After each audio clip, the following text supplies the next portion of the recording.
जय हिंद दोस्तों। आज हम लोग शुरू करेंगे खिलाफत आंदोलन और असहयोग आंदोलन के बारे में। चलिए शुरू करते हैं। खिलाफत आंदोलन जो है 19 अक्टूबर 1919 ईस्वी को आया था। अब बात आता है कि यह आया ही क्यों था। यह जो है आपको पता है कि ये तुर्की एक देश है। इस तुर्की में ब्रिटेन का शासन था। यानी अंग्रेजों का शासन था। तो इन्होंने क्या किया, यहाँ से खलीफा एक पद था। मुसलमानों में मुस्लिम जगत का सबसे बड़ा पद था। मुसलमान धर्म में उस समय का सबसे बड़ा ओहदा था, सबसे बड़ा पद था खलीफा का। तो यहाँ पे आपको बता दें कि जो पैगंबर मोहम्मद साहब थे, उनके जो वंशज थे वो तुर्की में रहते थे और खलीफा कहलाते थे। तो अंग्रेजों ने क्या किया, इस खलीफा के पद को समाप्त करने का प्रयास किया, जिसकी वजह से जो तुर्की के जो मुसलमान थे वो पूरे जहाँ जहाँ पे मुस्लिम समुदाय के जो लोग रहते थे वहाँ पे पहुँचे। और वहाँ से उन्होंने कहा कि मुसलमान धर्म खतरे में है, कृपया आप इसके खिलाफ में जहाँ पे भी हैं आंदोलन चलाएं। तो वहाँ पे क्या हुआ कि वहीं भारत में हुई, वहीं सब भारत में भी आए, वही लोग भारत में आए और भारत में इन्होंने प्रचार प्रसार किया, जिसकी वजह से जो भारत के जो मुसलमान थे अली बंधुओं के नेतृत्व में खिलाफत आंदोलन क्या किया, छेड़ दिया। और अली बंधु कौन थे, तो उनका नाम था पूरा दो व्यक्ति थे, दो भाई थे, मोहम्मद अली और शौकत अली नाम था इनका। तो अली बंधुओं के नेतृत्व में भारत में खिलाफत आंदोलन शुरू हो गया। यह बेसिकली कहें तो यह ब्रिटेन के खिलाफ, भारतीय मुसलमानों का ब्रिटेन के खिलाफ तुर्की के खलीफा के समर्थन में आंदोलन था। इसका भारत की स्वतंत्रता की लड़ाई से कोई लेना देना नहीं था, इसलिए भारत के कोई बड़े नेता इसमें शामिल नहीं हुए। लेकिन महात्मा गांधी, खिलाफत आंदोलन की अध्यक्षता महात्मा गांधी ने ही की थी। इसका कारण ये था कि आपको पता है कि इसके पूर्व में जलियांवाला बाग हत्याकांड हुआ था, उसके पहले रॉलेट एक्ट आया था। इन सब के विरोध में महात्मा गांधी पूरे देश भर में एक जन आंदोलन चलाना चाहते थे। और उस जन आंदोलन को चलाने के लिए उन्हें पूरे भारत के सभी धर्मों का सहयोग चाहिए था, सभी व्यक्तियों का सहयोग चाहिए था। तो इसलिए उन्होंने मुसलमानों का सहयोग प्राप्त करने के लिए खिलाफत आंदोलन की अध्यक्षता की थी उन्होंने। ठीक है, तो खिलाफत आंदोलन के दो बैठक हुए थे। प्रथम बैठक दिल्ली में हुई थी, जिसकी अध्यक्षता कौन करेगा, महात्मा गांधी। और दूसरी बैठक इलाहाबाद में हुई थी। यह बैठक 1919 ईस्वी में ही हुई थी और यह बैठक हुई थी 1920 ईस्वी में, इलाहाबाद में हुई थी। और इसकी अध्यक्षता भी महात्मा गांधी ने की। और यहाँ पे महात्मा गांधी से आग्रह किया गया कि आप क्या कीजिए, आप जो असहयोग आंदोलन है उसको लेके आइए, यह उनसे अनुरोध किया गया। तो इसके बाद महात्मा गांधी ने क्या किया था, 1 अगस्त 1920 ईस्वी को असहयोग आंदोलन लाया था। अब खिलाफत आंदोलन से एक क्वेश्चन पूछा जाता है कि कौन सा एक ऐसा हिंदू नेता था जो कि लाल किले के मंच से हिंदू मुस्लिम एकता पे भाषण दिया था। तो स्वामी श्रद्धानंद थे, ये आर्य समाजी नेता थे। यह क्वेश्चन बहुत बार पूछा गया है। चलिए इसको मिटाते हैं। अब पढ़ लेते हैं असहयोग आंदोलन।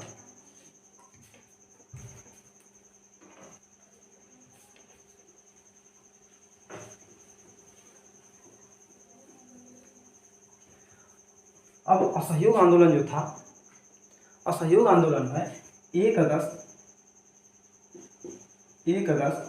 1920 ईस्वी को लाया गया था। यह अब तक का सबसे बड़ा आंदोलन था। पूछेगा महात्मा गांधी का अब तक का या भारत का अब तक का सबसे बड़ा आंदोलन या सबसे बड़ा पहला आंदोलन असहयोग आंदोलन था। इसमें हिंदू मुस्लिम एकता इसमें देखने को मिली थी। और यहाँ पे इस असहयोग आंदोलन को महात्मा गांधी ने शुरू किया था। अब असहयोग आंदोलन जो है, असहयोग आंदोलन के प्रस्ताव को कांग्रेस के किस अधिवेशन में, तो कांग्रेस के नागपुर अधिवेशन में, कांग्रेस का नागपुर का अधिवेशन हुआ। और इस नागपुर अधिवेशन में 1920 ईस्वी में कांग्रेस ने असहयोग आंदोलन के जो प्रस्ताव को पास कर दिया कि चलो ठीक है, असहयोग आंदोलन भारत में आना चाहिए। और इस प्रस्ताव को पेश किया था CR दास ने। यानी चित्तरंजन दास ने इस प्रस्ताव को पेश किया था कांग्रेस के सामने 1920 ईस्वी में नागपुर में। अब असहयोग आंदोलन का मतलब क्या था? असहयोग आंदोलन का मतलब था, महात्मा गांधी का कहना ये था कि अगर हम अंग्रेजों का सहयोग ही नहीं करते हैं तो अंग्रेज यहाँ से खुद ब खुद भाग जाएंगे, क्योंकि हम लोग अंग्रेज के दैनिक कामों में, यानी उनके बर्तन साफ करने से लेके, उनके कपड़े साफ करने से लेके, उनके दफ्तर तक के जितने छोटे बड़े काम थे सब के सब भारतीय संभालते थे। अब महात्मा गांधी ने ये पूरे भारतीयों से अनुरोध किया कि आप अंग्रेजों का सहयोग ना करें, और इसका प्रभाव बहुत हद तक हुआ। और उन्होंने कहा, इन्होंने देसी को क्या किया था, देसी वस्तुओं को इस समय क्या किया, यानी कहें तो देसी को क्या किया, प्रमोट किया। देसी वस्तुओं या देसी चीज़ों को क्या किया, बढ़ावा किया। इन्होंने कहा कि चरखा चलाइए, अपना कपड़ा खुद बनाइए और पहनिए, खादी का विकास। उससे छोटे छोटे उद्योगों का भी विकास हो रहा था भारत में। मतलब असहयोग आंदोलन जब शुरू हुआ तो बहुत सारे लोग, जितने भी अंग्रेज थे, परेशान हो चुके थे। यार एकदम एक क्या हो गया, सोचिए कि एक बैग जिनका काम हो रहा था इसी तरह, सब एक बैग ठप हो जाए, पूरा का पूरा अंग्रेज पूरा परेशान हो गए। अब असहयोग आंदोलन देख लेते हैं कि असहयोग आंदोलन का विरोध किसने किसने किया था। तो असहयोग आंदोलन का जो विरोध है 3 व्यक्तियों ने किया था। मोहम्मद अली जिन्ना ने किया था, एनी बेसेंट ने किया था, और इसके अलावा बिपिन चंद्र पाल ने किया था। ये तीनों असहयोग आंदोलन से, कांग्रेस के असहयोग आंदोलन से संतुष्ट नहीं थे, इसलिए इन्होंने कांग्रेस को त्यागपत्र दे दिया। और असहयोग आंदोलन जब हुआ था तो उस दौरान गिरफ्तार किए जाने वाले प्रथम व्यक्ति मोहम्मद अली थे। मोहम्मद अली जिन्ना अलग हैं, मोहम्मद अली थे, ठीक है। अब असहयोग आंदोलन के दौरान गिरफ्तार किए जाने वाले प्रथम व्यक्ति मोहम्मद अली, जो खिलाफत आंदोलन वाले थे, मोहम्मद अली थे। इसी दौरान बहुत सारे वकीलों ने भी अपना त्यागपत्र दे दिया था। जैसे CR दास, ये क्वेश्चन पूछा हुआ है कि असहयोग आंदोलन के दौरान किस वकील ने अपनी वकालत छोड़ दी थी। बहुत सारे विद्यार्थियों ने अंग्रेज़ों के स्कूल से पढ़ना भी छोड़ दिया था। बहुत सारे जो दफ्तर में काम करते थे भारतीय, वो काम छोड़ दिए थे। मतलब बहुत बहुत भयंकर तरीके से असहयोग आंदोलन के दौरान अंग्रेज़ों को घाटा लगा था।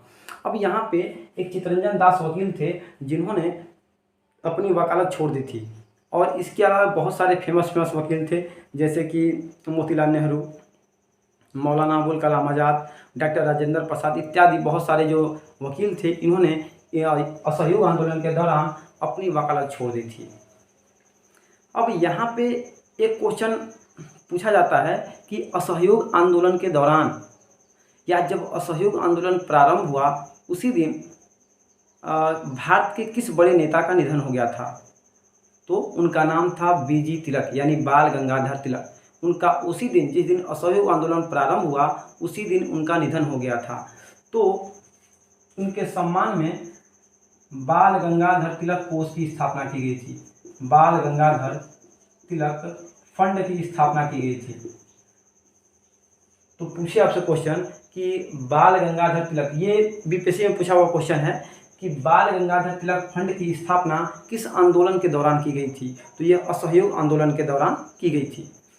अब असहयोग आंदोलन बहुत बढ़िया चल रहा था, और इसी तरह चलते मतलब शायद रहता तो शायद हम लोग का देश आज़ाद होने की स्थिति में आ गया होता, ऐसा बहुत सारे भारत के नेताओं का मानना था। लेकिन इसी दौरान एक घटना घटी जिसका नाम था चौरी चौरा कांड। चौरी चौरा कांड। अब चौरी चौरा कांड जो है ये क्या था, एक यूपी में गोरखपुर एक स्थान पड़ता है। गोरखपुर के चौरी चौरा नामक स्थान पे क्या हुआ कि कुछ जो है सत्याग्रही जो आंदोलनकारी थे असहयोग आंदोलन के, वो सब अपना कुछ भी वस्तुओं को जला उला रहे थे या कुछ भी कर रहे थे। उसी दौरान क्या हुआ कि कुछ सिपाहियों ने उन पे मतलब मारपीट किया या कुछ किया, उनके साथ गलत व्यवहार किया। उसी दौरान बहुत सारे और सत्याग्रही आ गए, बहुत सारे आंदोलनकारी और आ गए। तब उन दोनों में, पुलिस में और जो आंदोलनकारी थे, झड़प हो गया। इस झड़प में जब आंदोलनकारी 20 लगे पड़ने उन पे, तो जो सिपाही भागने लगे। अब भाग के थाने में जाके छुप गए, और आंदोलनकारी उनके पीछे पीछे थाने की तरह बहुत पीटा, गेट नहीं खोले। उसके बाद वहाँ पे उन्होंने थाने में आग लगा दिया। जिसमें कि एक सिपाही और कई सिपाही और एक थानेदार जो है उसमें जल के मर गए। गोरखपुर में 21 सिपाही